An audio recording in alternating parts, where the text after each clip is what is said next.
What is up, everybody? My name is Nefarious, and I am here with another episode of your favorite series following the PML 49ers Gold Rush. We're going to jump right into it, and we're in week 1 of season 2. As you can see, we got some injuries from week 4 of our preseason.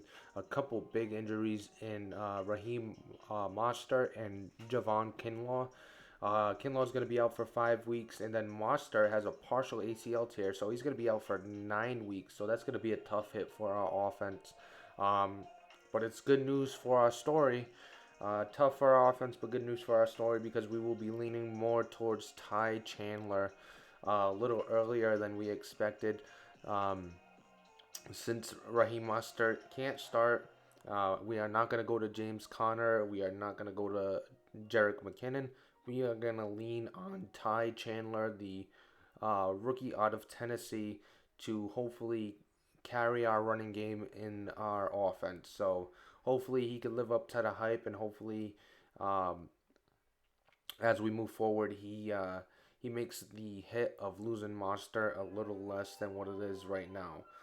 So jumping right into it, we're doing some of our attributes, some of our upgrades that we have. Caleb Farley got a star dev, and our right guard got a star dev. I forgot his name, but they both have a star dev here. So we got two star devs out of the whole draft class. Ty Chandler unfortunately did not receive a dev trait, so he will be a normal dev throughout the series unless I get some dev stories. We will be using content like this, or content points that we get from doing stuff like this, to upgrade him. And as you can see, we're going through our lineup here, just changing a few things, making a couple changes like Ty Chandler, making sure that he's our starting running back, and also moving John Vade Johnson, the speedy wide receiver, over to that slot position, and taking George Kittle out of that. Then we're taking a look at Elijah Vera Tucker. That's the guy that actually got the star dev, the rookie right guard there. So that's going to be big for us, especially since we have a hole at the right guard position. So now we get the guy for now and also the guy for the future, all in one with Elijah. So we're going to look at our training here. We're going to set up our training for this game. We took a look at what he likes to run. We ended up going with an offensive game plan of beating cover 3. That's something that I noticed that he likes to run cover 1, cover 3 in key situations, especially with cover 3. So that's something we're going to lean on in this game to hopefully get us first downs. And as you can see, we also went into our defensive game plan, and actually we're going to go with a cover 4. Just based on who he has starting as his quarterback, he has a rookie that's a 69 overall or something like that, and he's a speedster, not great throwing stats. He's mainly there for the run threat, and also he's got Todd Gurley. So we're gonna focus on the run and make sure that he has to throw the ball with the 69 overall quarterback that he has.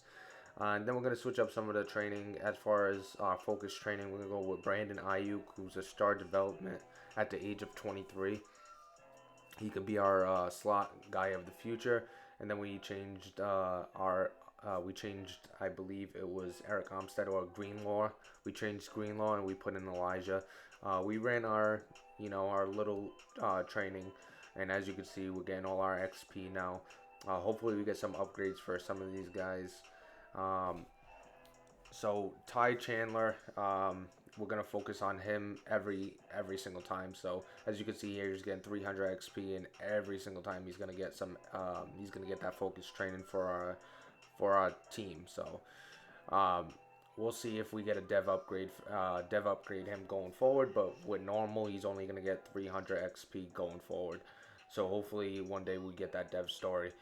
As you can see, we got a few plays that we could upgrade. David Njoku's one. Will Parks is another. And we're going to go ahead and increase David Njoku's possession so he could fit the scheme, fit the offense. We don't know if we're going to re-sign Njoku because he is up after the season. So that's something we'll have to think about. We also have a lot of other guys up at the season. Like um, we got Warner, who's up at the end of the season. I believe it's Fred Warner. He's up at the season, at the end of the season. Then we got Mike Williams, who's up at the end of the season. As you can see, we got Nick Bosa, another upgrade. He's up to 98 finesse move and 93 acceleration, only 81 speed. But we're gonna jump into the game now. Uh, like I was saying, we got a few guys that we have some decisions to make moving forward. So we'll see what happens with the contract situation as we get deeper into the season. But right now, our only goal is to get a win right here. And as you can see, he tries to run a little screen, but we're able to snuff that out and bring up a 3rd and long. With the 3rd and long situation, we had Fred Warner who had a minor injury. 3rd and long situation, we're going to send a blitz here, and he's going to go deep to Julio Jones, who's pretty well covered, but he still makes the catch, and he's going to take it all the way into the end zone, making it 7-0 Atlanta already. Um, that was actually against the rookie star corner that we got out of the draft, Caleb Farley, 6'2", big body, good speed, and unfortunately he gets beat there. He just gets beat clean. I tried to swat it away, wasn't able to stay with Julio Jones, and that's how they get up to a 7-0 lead there. We're gonna run with Ty Chandler here. We're gonna show all his highlights. So far, not so good for him. He's getting stuffed at the line, not really getting any open space. The Falcons defense doing a good job of, coming up close and stacking the box and pretty much forcing me to throw the ball and not letting Ty Chandler get any open space. And as you can see, Gurley is getting a little bit of open space here, knocking off about 5+ yards a carry so far. So hopefully throughout the game we could start to slow that down a bit. As you see Nick Bosa get in there for a sack. Nick Bosa with his first sack of the season. He's going to be a monster for me. He's going to be the key to my defense. Anytime they pass, we're going to hope that he's able to get in there and really stuff any pass attempt by grabbing a sack for us. As you can see, Pettis actually receives that within the 10 and he takes it out and he gets a good return out of that. Didn't look too good. Then we're going to try to go deep here and we're going to get picked off. Jimmy Garoppolo tries to go deep to Njoku and that's immediately picked off. I'm giving the Falcons the ball again, and Nick Bosa's back there once again. As you can see, he gets the sack. So 7-0 still. San Fran, we're trailing. Ty Chandler hasn't really got much open space. Our offense is stagnant at the moment.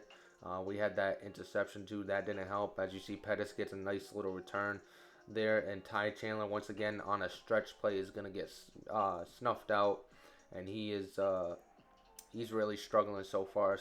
So far in his first game of the season, in his first game in his PML career. As you can see again, he gets stuffed once again on the run. So we're not getting any running help so far. But we find Deebo Samuel in the back of the end zone for a touchdown, making it 7-7 now. So Atlanta's got the ball at 7-7. He's going to hand off to Todd Gurley. He breaks one tackle, gets close to the first down. He might have had the first down there. What a good run by Todd Gurley. That's something we're going to need from Ty Chandler, but he doesn't have the superstar abilities that Todd Gurley has. And we're going to get a nice pass break up there on a deep streak.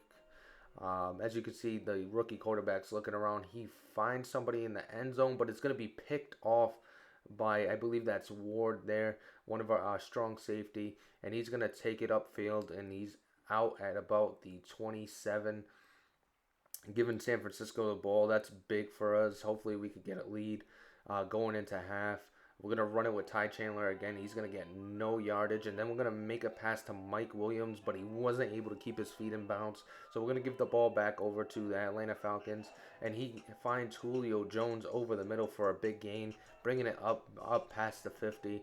So they're driving now under 2 minutes here in the second quarter, trying to get a score before half.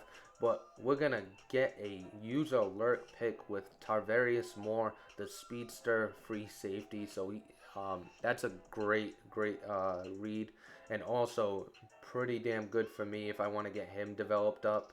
And we almost get sacked there as Jimmy Garoppolo gets rid of it. But back to Tarvarius Moore.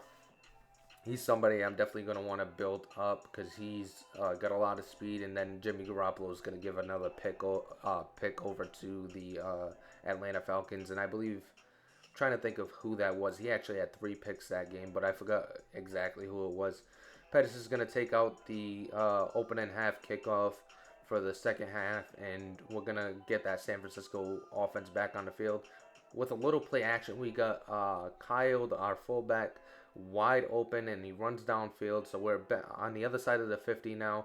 starting a drive, and as you can see, Ty Chandler tries to get to the outside, but he's stuffed once again, not finding any room for him. Now we seems like we got a little bit of daylight. He gets to the outside. He gets about 16 yards on that carry, which ends up being the game high for him. Ty Chandler again tries to get up the middle, but unfortunately that's stuffed. Only 4 yards on that carry. We run a little play action after a few run plays, and we find Debo Samuel in the end zone once again, this time in the corner. We're going to go up 14-7, giving Atlanta the ball back. And Nick Bosa is going to get another sack, so I believe that's his third of the game already. And I think he finished the game with 3, so another huge sack for him. And then he's going to try to throw for it on third down. We end up stopping that. So 14-7, we got the game pretty much not in hand, but we got control right now as we find Ty Chandler over the middle on a little curl route, and he gains 9 yards, almost gets the first down, but we're able to get the first down on a little RPO stretch as we hit Mike Williams on the slant. So 14-7, we're hoping to run the clock out a little bit and, go away with a win. As you can see, we hand off to Ty Chandler, but once again, he's got nothing to work with. And then we hit him with a little screen, so he's doing a little damage in the passing game, not so much in the running game, but when we're getting him the ball in the passing games, he seems to thrive a little bit. Then we try to make another pass over the middle, and it's intercepted by Terrell. And actually, that's the guy who had 3 picks, Terrell, and he takes this one to the house, making it 14-14. So the offense hurting the defense a little bit, and the offense is back on the field. Hopefully, he could get another drive going, and we hit Jerick McKinnon out of the backfield. So we're getting a little work from McKinnon, giving Ty Chandler a break. Then we try to hit Kittle over the middle, and that's intercepted by Deion Jones. Don't know what I was reading there, but that really hurts our offense, as you could see. We give Atlanta the ball back in the 14-14 game. Hopefully our defense could stay strong and stuff this drive, but I don't know what happens there. But the C's part for the rookie quarterback Cunningham as he dives for the first down. But then on a 2nd and 1, we were able to stuff Todd Gurley going up the middle. But then he runs a little play action and he gets outside with Cunningham, and we got nobody there to account for him as he gains a first down, taking it down to the 20. So now he's in a red zone, 14-14 driving, but he throws a pick right to Randy Gregory, who sits on that screen route, and he's going to take it, and he's actually going to get caught here, but he makes a little move, but he ends up getting tackled by Todd Gurley within the 10. So we're within the 10. James Conner's in the backfield. We're going to try to power this in a little bit, and he gets about 5 yards. Now back in the backfield is Ty Chandler. We hit him on a sweep, and he's going to take it right into the end zone for the first score of his career. So congratulations to Ty Chandler for his first score in PML. Hopefully is much more as we go forward. And Todd Gurley was real close to breaking that one and taking it to the house. As you can see, he had to make like one more guy miss, and he probably would have took it all the way to the house. So we lucked out there. Then Julio Jones, who's having a pretty good game, gets wide open over the middle once again. But we stuff a run here by Todd Gurley. That was our goal, to make sure Todd Gurley didn't get loose as much. I think so far so good. I think the longest run he had was about 12 yards, if that, and we've been stuffing him up pretty good. As you can see, he starts to throw the ball. He's in the red zone, so he's driving 21-14 with under 3 minutes left as he hands off to Todd Gurley and takes it within the 10. Right here, we're going to try to stuff Todd Gurley because he's been rolling with Todd Gurley a lot, and he takes it down to the 1, almost falls into the end zone. So 2nd and goal here, we're going to stuff the run. We're going to guess run, and it pays off as we stuff the run. And then we're going to guess run again, but this time we're going to be wrong as he hits a little play action to his tight end over on the left-hand side, making it 21-21, and it brings Jimmy Garoppolo under 2 minutes back on the field. He's going to run a little 2-minute offense. He tries to hit George Kittle, but George Kittle gets hurt on the play, so that's not a good sign. Hopefully he's not out for long. Jimmy Garoppolo finds, who was that again exactly? I forgot who that was. That might have been Jerick McKinnon out of the backfield. He gets a first down. Jimmy Garoppolo also tries to hit David Njoku, and he actually catches that. Actually, that was Debo Samuel that caught that. And it looks like George Kittle is going to be out for the rest of the game with a dislocated elbow. Should be out for a while on the season as well. So that's not very good for our offense. We're already without Raheem Mostert. Now we're out without George Kittle. So that's terrible for our offense. Hopefully we get those guys back soon. We try to hit Njoku on a streak. Um, Towards the inside, but unfortunately that's broken up. Then we hit a little screen pass to Jerick McKinnon. He's going to get tackled within the 30, just outside the 25. So there's 15 seconds left right now. Maybe take 1-2 more shots at the end zone. Jimmy Garoppolo drops back. He tries to go for John Vay Johnson. Looks covered, but it's caught for the touchdown, making it 28-21. And that's pretty much going to do it, folks, unless a miracle happens as Cunningham drops back and he tries to feed Julio Jones, who's having a great day, but it's swatted down. So the finish is 28-21. San Francisco 49ers start off the season 1-0 with a big win over the Atlanta Falcons. And as you can see, we had 252 yards passing, 45 rushing. Really couldn't get anything going on the ground. Ty Chandler had a rough go of it. As you can see, we're going to roll through some of the stats. Jimmy Garoppolo also had a tough game. I mean, not so bad. Had a tough game when it came to interceptions, 4 interceptions. But he also had a 93.9 rating with his 3 touchdowns. And Todd Gurley was held under 100 yards and under 5 yards a carry. So we kind of did what we needed to with Todd Gurley, even though he had 94 yards. And then Deebo Samuel had a team high in receptions along with Jerick McKinnon with 4, and he had 2 touchdowns. So a pretty solid game by Deebo Samuel and Jerick McKinnon, especially in the passing game.